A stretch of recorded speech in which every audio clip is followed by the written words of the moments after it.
warahmatullahi wabarakatuh. Di sini saya akan menjelaskan tentang pengertian perdagangan internasional.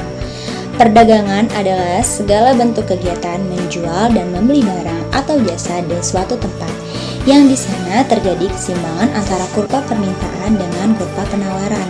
Nah, pada suatu titik yang biasa dikenal dengan titik equilibrium. Sedangkan internasional berarti dunia yang luas dan global, bukan parsial atau satu kawasan tertentu.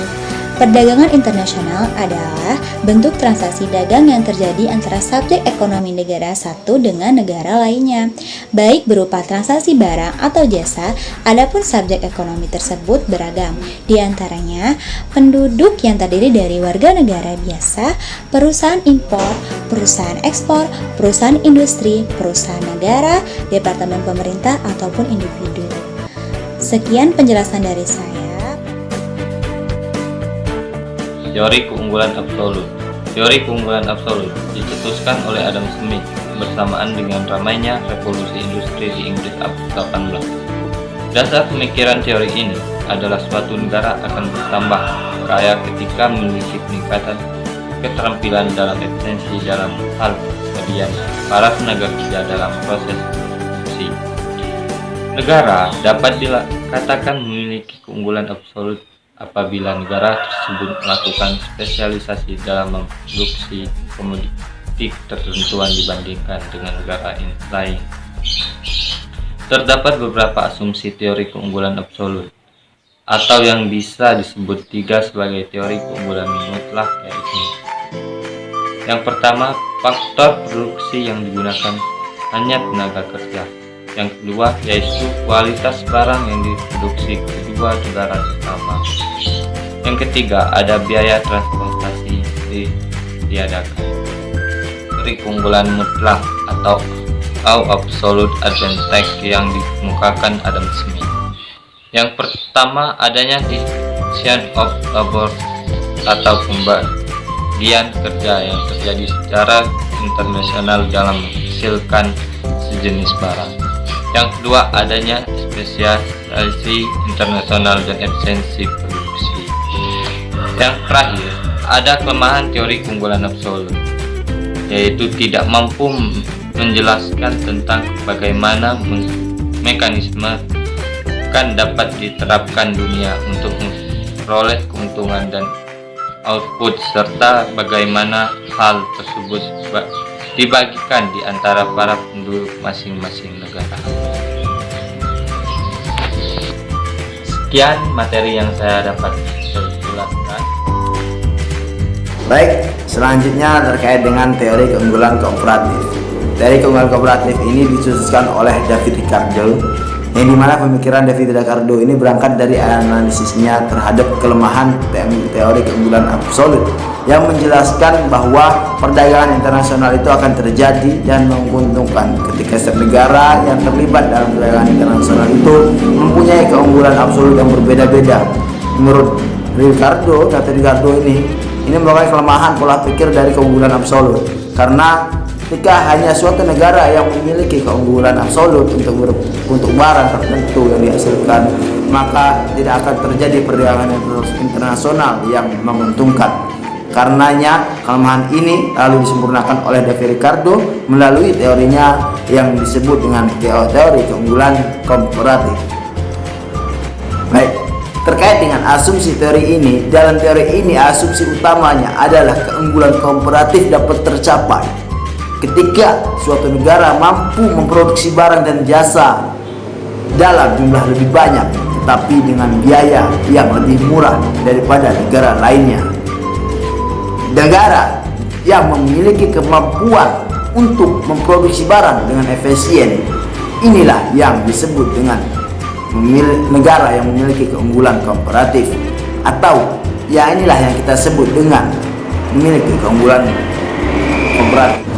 David Ricardo menyatakan dalam teorinya, sekalipun suatu negara mengalami kerugian atau ketidakunggulan absolut dalam produksi kedua komoditi jika dibandingkan dengan negara lain, namun perdagangan yang saling menguntungkan masih dapat berlangsung.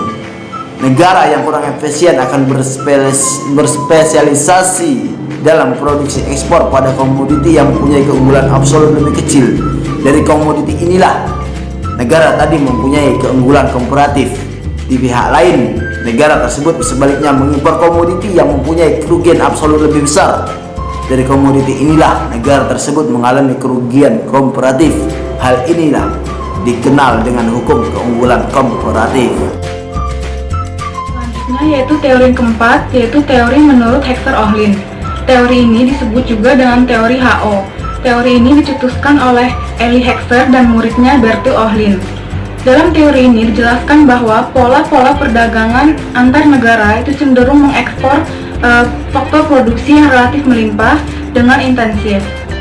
Hal ini dikarenakan adanya perbedaan produktivitas yang disebabkan oleh adanya perbedaan proporsi tenaga kerja, modal, dan tanah di setiap negara. Nah, karena hal ini, maka teori ini disebut dengan the proportional factor theory. Dasar dari pemikiran teori ini yaitu yang pertama ada negara-negara memiliki cita rasa dan preferensi yang sama, menggunakan teknologi yang sama, kualitas faktor produksi yang sama, menghadapi skala tambahan hasil yang konstan tetapi berbeda pada kekayaan alam dan ketersediaan faktor produksi. Yang kedua yaitu perbedaan ini akan mengakibatkan perbedaan harga relatif pada faktor-faktor produksi di setiap negara. Selanjutnya, perbedaan ini akan membuat biaya alternatif barang-barang yang diproduksi di negara-negara itu berbeda. Hal ini menjadi alasan kenapa adanya perdagangan antar negara. Yang ketiga yaitu menurut teori HO ini, setiap negara akan berspesialisasi pada suatu jenis produk tertentu, lalu akan mengekspor bahan baku dan faktor produksi utamanya yang melimpah dan murah, dan akan mengimpor barang-barang yang bahan baku dan faktor produksi utamanya yang langka dan mahal. Lalu teori yang kelima yaitu teori menurut keunggulan kompetitif menurut Michael Porter. Teori ini dikemukakan oleh Michael Porter dalam bukunya yaitu The Competitive Advantage of Nation pada tahun 1990. Menurut Porter, tidak ada korelasi langsung antara dua faktor produksi yaitu sumber daya alam yang melimpah dan sumber daya manusia yang murah. Banyak negara yang memiliki sumber daya alam yang melimpah yang sesuai dengan luas negaranya, tetapi terbelakang dalam perdagangan internasional. Begitu juga dengan sumber daya manusia yang murah, itu cenderung akan berkorelasi pada rendahnya motivasi untuk bekerja keras dan berprestasi. Porter mendefinisikan industri suatu negara sukses dalam perdagangan internasional jika memiliki keunggulan kompetitif yang relatif dengan pesaing-pesaing terbaiknya di seluruh negara. Menurut Porter, ada 4 indikator utama untuk mengetahui apakah suatu negara itu memiliki keunggulan kompetitif atau tidak.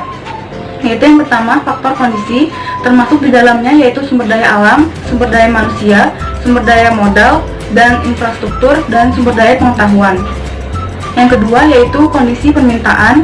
Yang ketiga, industri pendukung dan terkait. Yang keempat yaitu strategi, struktur, dan persaingan. Di sini saya akan menyampaikan pembahasan selanjutnya yaitu mengenai jurnal yang sudah dianalisis yaitu yang berjudul Analisis Daya Saing Kacang Mete Indonesia di Pasar Internasional. Nah, jadi teman-teman, keberhasilan perdagangan internasional suatu negara itu dapat dilihat dari daya saingnya. Kenapa? Karena daya saing merupakan konsep yang digunakan untuk merujuk pada komitmen persaingan pasar terhadap keberhasilan suatu negara dalam persaingan internasional. Nah, ada 3 aspek yang harus diperhatikan dalam persaingan internasional yang berkaitan dengan daya saing ekspor produk, yaitu yang pertama adalah harga. Jadi, negara pengekspor akan mempunyai daya saing komparatif apabila harga produk sama dengan atau lebih rendah daripada negara pesaingnya, atau biaya produksinya lebih rendah daripada biaya produksi negara tujuannya. Lalu yang kedua adalah mutu produk. Jadi, produk-produk yang ditawarkan harus memenuhi atau sesuai dengan selera konsumen. Dan yang ketiga adalah waktu. Keterlambatan penyerahan, pengepalan, dan penyerahan barang akan berakibat pada tidak dipasarkan dan produk tersebut sehingga akan mengurangi minat dan selera akan produk tersebut. Nah, perlu teman-teman ketahui bahwa salah satu komoditi utama di Indonesia ialah jambu mete. Nah, tentunya teman-teman pasti tahu kacang mete atau yang biasa disebut juga dengan cashew merupakan komoditas yang cukup diminati dan telah lama berkembang di Indonesia dan menjadikan negara Indonesia sebagai salah satu negara eksportir terbesar di dunia. Nah, berdasarkan juga dari hasil analisis jurnal dengan menggunakan metode ISP, ditemukan bahwa Indonesia cenderung menjadi negara eksportir karena pada jenis mete gelondongan maupun kupas, Indonesia stabil pada nilai ISP positif yang menggambarkan bahwa Indonesia mempunyai keunggulan komparatif daripada negara pesaingnya dan terutama pada jenis mete gelondongan. Nah, sesuai juga dengan teori yang dikemukakan oleh David Ricardo yang mengenai teori keunggulan komparatif, sehingga Indonesia mempunyai keunggulan komparatif yakni dalam jenis mete gelondongan. Sekian teman-teman, terima kasih.